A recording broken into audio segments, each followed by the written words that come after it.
thinking about it, just accept it and go on. Yeah, exactly. That's right. Just it's about surfing that wave and staying on that path. And if you try to analyze it and break it down too much, you actually lose some of the momentum. Even maybe. Well, I think you do, and I used to do that, and we used to have writers like Robert Anton Wilson and Philip K. Dick and the late Terence McKenna, and they were concentrating on these kinds of coincidences and synchronicities and analyzing them and showing what they meant. But today you don't really see that kind of analysis going on. What you see today is just a kind of giving in to the whole the whole idea of this increasing synchronicity. And these increasing synchronicities and coincidences are driving the politicians and the world leaders completely crazy because they think they've got a handle on it, and then the next thing you know, there's some kind of weird coincidence or weird synchronicity which undoes everything that they've been trying to put together. In our own country, in the United States, we had Bush had just won the 2004 election. He looked like he couldn't be stopped. He was going to put his agenda across, and it looked like there was nothing that could stop it in any way. And then out of the blue, Katrina hit and destroyed New Orleans, completely exposing the fallacy of the entire administration in front of everyone, and it's been downhill ever since. Bush claims that he has God on his side, but in that particular incident, God decided to not cooperate with Bush. And so the cosmic coincidence machine is definitely working overtime. And so you're going to see more and more of these things. As each person rises up into the hubris of power, they're going to be cut down by synchronistic forces. And this is really the age we're moving into. And that's why a lot of people are going to go bonkers as this happens, because the synchronicities are going to unnerve them and are going to make them extremely wary of the world around them, and so they're not going to participate in the world around them. And so the only people that are going to be able to thrive in this coming age are going to be those who ride the surfboard of synchronicity and coincidence and groove with it, so that they can thrive, survive, and create a future that's more viable than the one we're currently creating. Yeah, I see what you mean. And how about awareness and appreciation of this kind of how the universe and the magic about the synchronicity actually works? I'm thinking about not that these people who aren't aware of it aren't supposed to how do I put it? Take advantage or being able to surf this wave, as it were. But I feel that appreciation and awareness is a kind of a key component in the synchronicity itself. Would you agree on that? I certainly do. I think that there was this scientist who did a study in England. And he wanted to find out, what was the difference between people who thought that they were lucky and people who thought that they weren't lucky. And so he devised an experiment. And in this experiment, he created a stack of photographs. And ostensibly the experiment was that you were to go through, each of the persons that were in the experiment were to go through the photographs and pick out the ones that they liked. But what he did was he slipped a little note occasionally through the stack of photographs.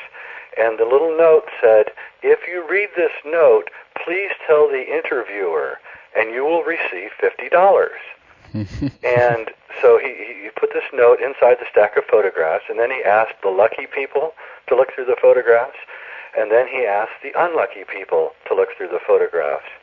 And what was astounding about it was over 90% of the people who saw the note, responded to the note, and received the $50 were the people who were in the lucky category. And the people who didn't see the note, didn't read it, and didn't get the $50 were the people who were in the unlucky category. So we can see that luck, coincidence, synchronicity is about awareness. It's, are you aware enough to see the note, read it, and respond. Mm. And so that is what luck is. Luck isn't a supernatural thing. It's about awareness. It's about appreciation. It's about about the value that you put in the landscape that surrounds you. And so highly intelligent people are people who have good pattern recognition, and they can recognize subtle patterns inside complex environments. Mm. And so when you combine highly intelligent people with lucky people, i.e. people who are aware of what's going on around them, then you have what is really going to be the survival, the people who survive what is about to happen to all of us. And so you can see it's almost like a spiritual Darwinism in that the ones who have the capabilities will be the ones who win. And that's what's going on right now. And so the people who were born with a silver spoon in their mouths, who were born into upper class families, all of the advantages that they've been given are going to be meaningless very soon. And of course, they're not going to respond in a very nice way to the diminishment of their power, and so we have to be aware of that too. Yeah, that's right. That's very, very nice put, I think. I want to talk a little bit about the new Nostradamus documentary now. This is going to air on History Channel, October 28th. Tell us about it. What's your part in it, so to speak? Well, apparently, a book of Nostradamus' sketches, well, actually sketches that were done by someone else based on Nostradamus' sketches, was found in a library in Italy and brought forth, and someone at the History Channel, God love them, decided to make a documentary about this lost book. And the filmmakers began giving this book to people, certain people, and asking their opinions of them. And of course, most of these experts couldn't make heads or tail about what was going on in these drawings. Mm-hmm. And somewhere along the line, a few months ago, they sent it to me and asked me what I thought of it, and I immediately began looking at the drawings, of course, very interested, because I've been studying Nostradamus for 30 years, mm-hmm. and lo and behold, I saw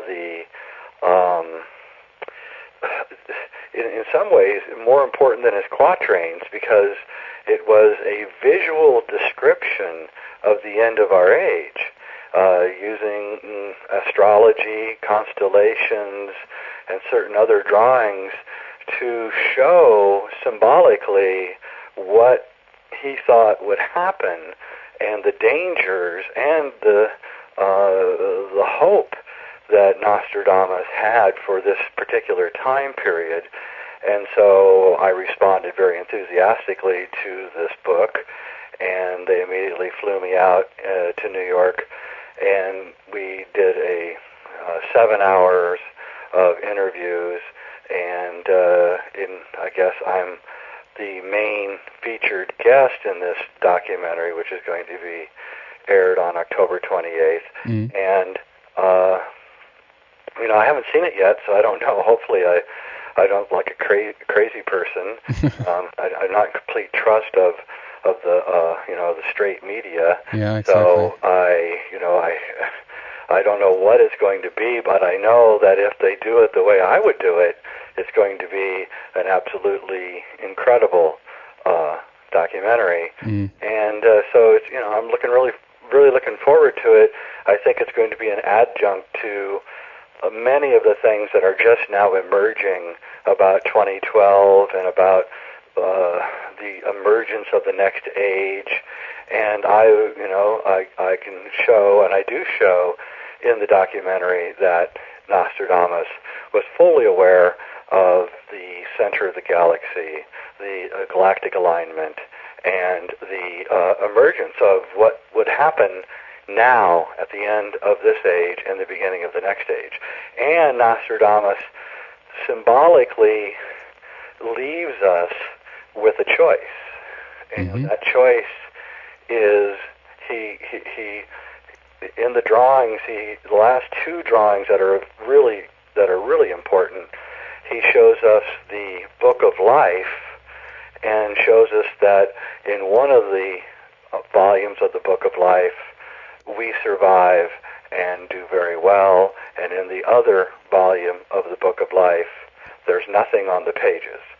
So Nostradamus is telling us in very clear terms, if you know how to read the alchemical symbols, that we are at that place now where we have to make a choice, you know. Yeah. And that's really what's going on. That's why I appear on radio shows like this. That's why I do everything I can to show and present this information and make the films and write the books, because I want as many people to know that there is a choice, and this choice is before us right now. It's not a choice that's going to come in 2012 or 2013 or 2020 or any other year like that. It's right now. The choice that we need to make, all the choices are right now. We have to do what we can right now to make sure that the human race gets through the squeeze hole that we're about to go through and come out the other side pristine, clean, and ready for our destiny. Yeah. What I wanted to ask is a little bit, I guess, how it was working with the History Channel. The reason I'm asking is just because of the reason you just mentioned, because many people are just looking for kind of the timeline on this, the time period. Okay, so tell me what year it is, and you know, be done with it, basically. But I wanted to ask you, do you think that they kind of have a sensationalistic kind of presentation behind this, or do you feel that, I mean, how was it working with them? Was it a good crew? What's your sense of it? Well, I mean, I like the crew. I don't think that they were. I don't want to chastise anyone or put myself in some kind of superior position. They're just regular working people, and they had a job to do. And, you know, to be honest with you, I was practically directing my episode, you know, on the set because I knew what I wanted. And did they want the sensationalist? Yes, of course. All straight media, all the media of the corporate world wants nothing but disaster, wants nothing but the hell that sells. And while I think that needs to be examined in a very clear light and be open and honest with each other about the problems that we're facing, I don't take that tact.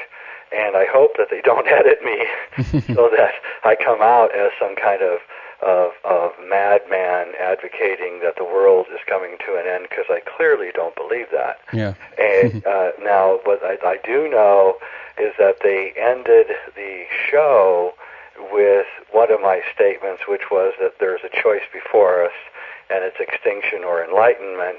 And if that is true, if they did end the show with that line, then they are doing a good job. Excellent. Yeah, definitely. I hope I can get a copy in some way or see it online or anything. That would be very nice. Are you going to get a kind of like a copy in advance so you can take a look at it, or are you going to see it on TV, as it were, with us, the rest of us? Not. I requested a DVD of it, and because I wanted to see it. Now, they haven't sent it to me, which does worry me. But at this point, you throw the dice, and whatever way they come up, and I did this, and I may never do it again, because it depends on how well they handle the subject. Now, my good friend John Major Jenkins, of course, appeared on a History Channel show about a year ago, and they just manipulated his words and turned the whole thing into an apocalyptic nightmare about the end of the world, something that John does not share either. And he was very upset about it. So I'm hoping that they don't do the same thing to me. If they do,